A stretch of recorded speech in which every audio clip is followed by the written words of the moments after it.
Welcome to Torah Talk. Chapter 3, Genesis 3, 1 through 24.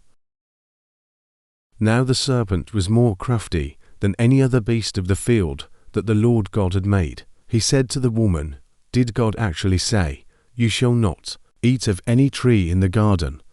And the woman said to the serpent, "We may eat of the fruit of the trees in the garden, but God said, 'You shall not eat of the fruit of the tree that is in the midst of the garden, neither shall you touch it, lest you die.'"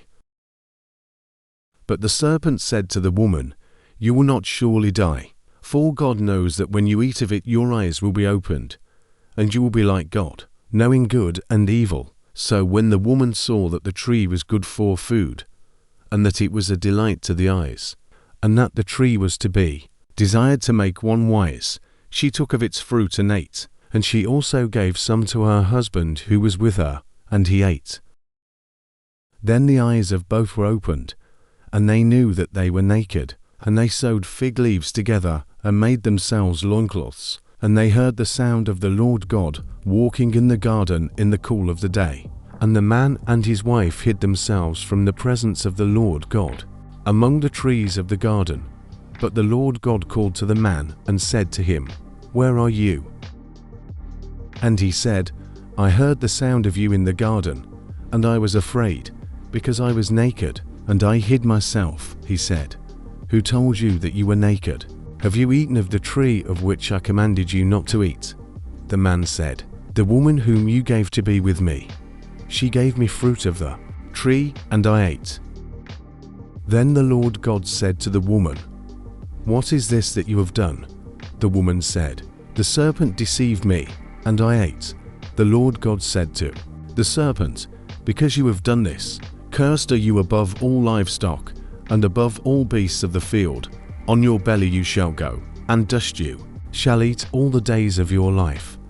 I will put enmity between you and the woman, and between your offspring and her offspring.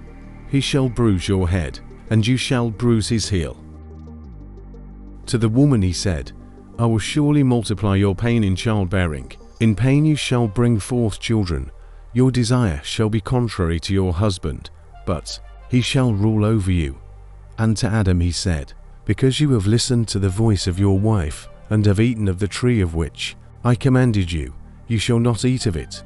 Cursed is the ground because of you. In pain you shall eat of it all the days of your life. Thorns and thistles it shall bring forth for you, and you shall eat the plants of the field.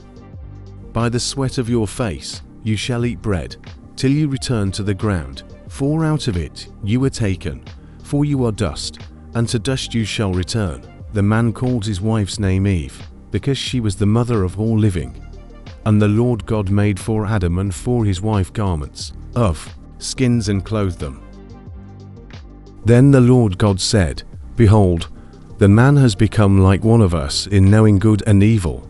Now, lest he reach out his hand, and take also of the tree of life and eat, and live forever." Therefore the Lord God sent him out from the Garden of Eden to work the ground, from which he was taken. He drove out the man, and at the east of the Garden of Eden he placed the cherubim and a flaming sword that turned every way to guard the way to the tree of life.